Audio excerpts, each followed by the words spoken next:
Tanggal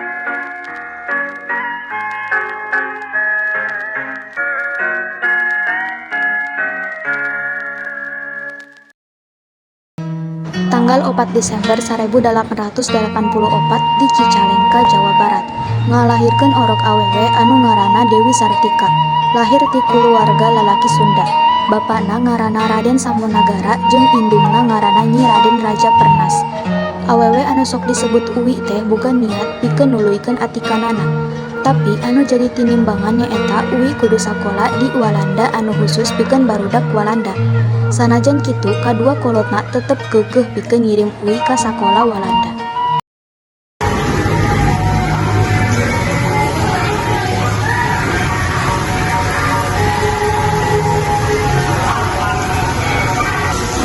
Kalau misalkan orang sekolah atau di sekolah Walanda itu malah dia lain yang kesenangan bapaknya ngartos ini kalau dia semangat belajar semangat ngantar sekolah ke jalan universitas sing nyawa itu dalam pengitan dia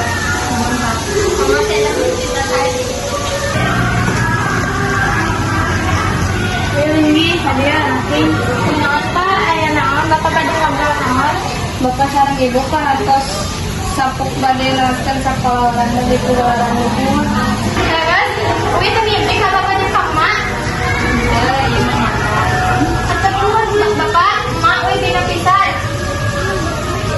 Di jero hate Nyi Raden Raja Pernas ngomong, nu boga anak nu bener, nu boga hak pikeun ngahontal cita-cita.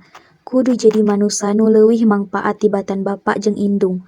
Udag nepi ka jauh jeung kumaha susahna jalanna. Mugia kahareupna sing jadi awewe hebat.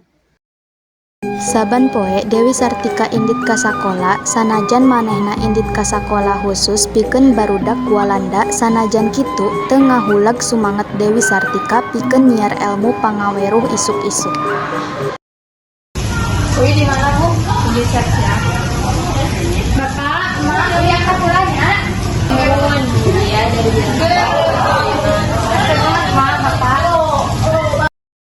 Saeutik demi saeutik, pamarentah Walanda manggihan yen Dewi Sartika anak ulama Sunda sakola di sakola khusus pikeun barudak Walanda. Jadi kolotna kudu narima hukuman nyaeta diasingkeun ka Ternate sareng Dewi Sartika oge diusir ti sakola Walanda. Dewi Sartika maju. Mana yang budak Walanda menonton sama dia? Kagak anak kiai seperti tadi teh biasa sekali dia. Tak sekolah bukan ilmu dengan ganggu. Mau sama mana bisa melarang uang dan budak Walanda sekolah di dia. Sabar sudah kok hak kana atika dan budak Walanda buku. Ya nagara urang-urang ge buka hak kana nagara urang. Wah, ini kamu itu tuh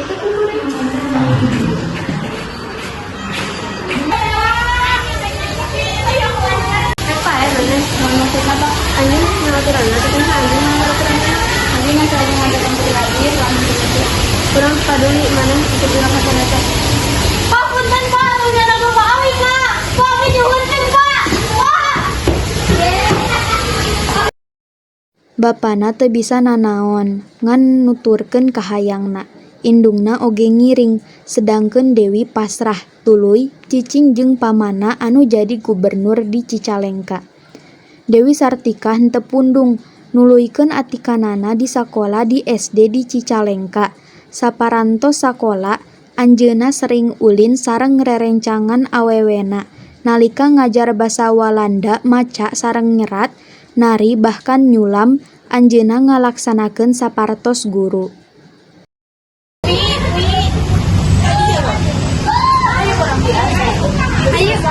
Ayo, Iwi Tiandri.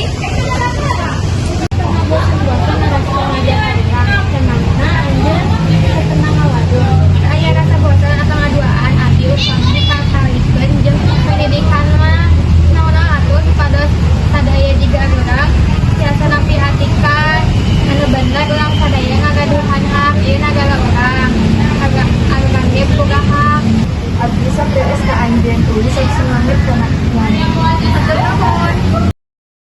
Dewi Sartika teu kungsi ngadua dina ngajar ka babaturanana. Sabenerna bagja yen elmuna bisa mangfaat.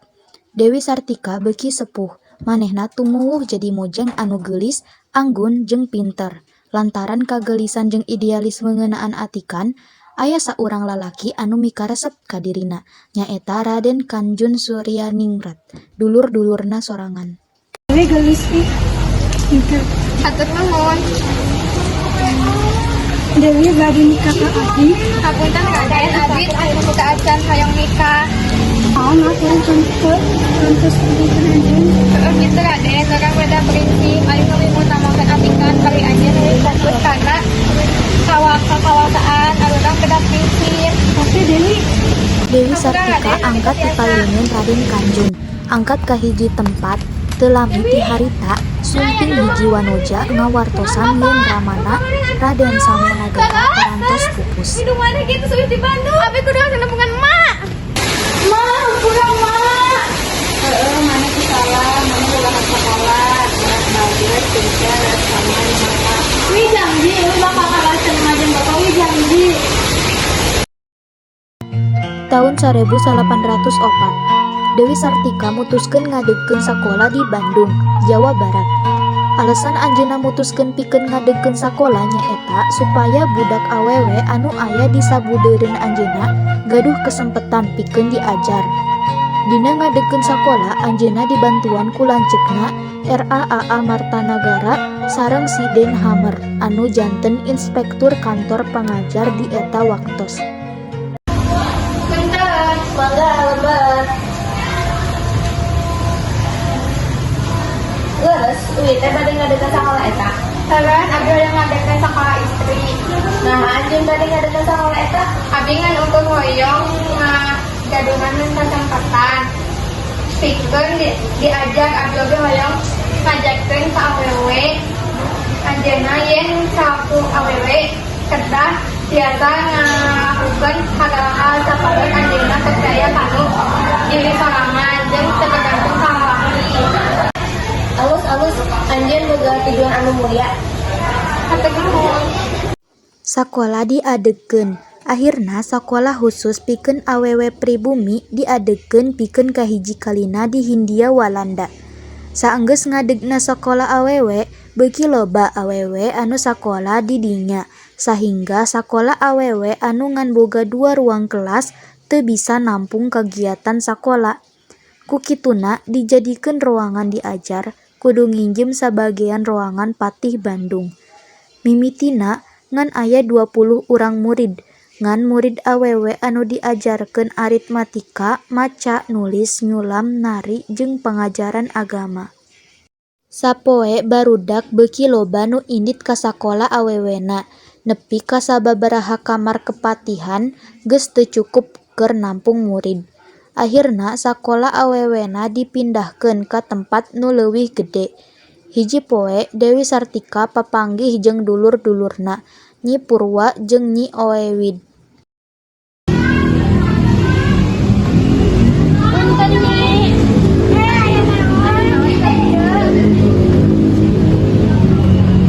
Punten ngawaktosan Nyi. Uwi teh yen niat bade ngajak Nyi Purwa jeung Nyi Uwid jang ngaguru di sakola anyar Uwi. Alah, Uwi mah bisaan ngabangun sakola sarangan. Terus urang bantuan sabisa mungkin. Hatur nuhun Nyi, dan bade ngabantuan Uwi. Sami-sami. Dina tahun 1806, Dewi Sartika nikah ka Raden Kanduruan Agah Suryawinata, guru di sakola Karang Pamulang anu harita jadi sakola guru. Dewi Sartika jeung dulur-dulurna terus ngamekarkeun sakola prioritas istri, nepi ka tahun 1810. Ngaran sakola pamajikan rada diropea jadi sakola prioritas istri. Parobahan lain ngan dina ngaran tapi oge dina mata pelajaran, anu terus mere pelajaran anu patali jeung pangwangunan rumah tangga, sangkan kahareupna bisa jadi ibu rumah tangga anu alus, bisa nangtung sorangan, fleksibel jeung terampil. Tahun 1828, Dewi Sartika dileler benteng desa ku pamarentah Hindia Walanda. Nepi ka hiji poe pasukan Jepang ngahancurkeun kabehanana. Dewi Sartika jeung nu sejena indit ka Bandung Kidul, cicing di Ciamis, serta mimiti gering, sarta akhirna pupus dina tanggal 11 September 1847 di Tasikmalaya, serta dimakamkeun. Kalayan upacara pemakaman anu basajan di Pasarean Cigagandon, Desa Rahayu, Kecamatan Cineam. 3 tahun ti harita anjeunna dimakamkeun deui di Komplek Pemakaman Bupati Bandung, Jalan Karanganyar, Bandung.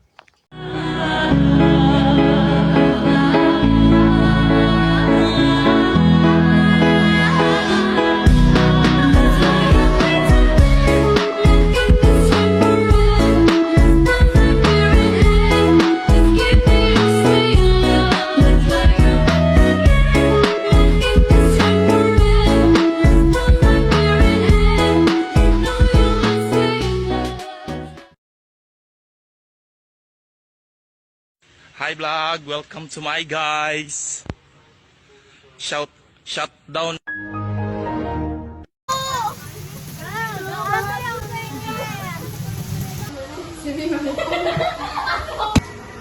Dengan pertama aku berjumpa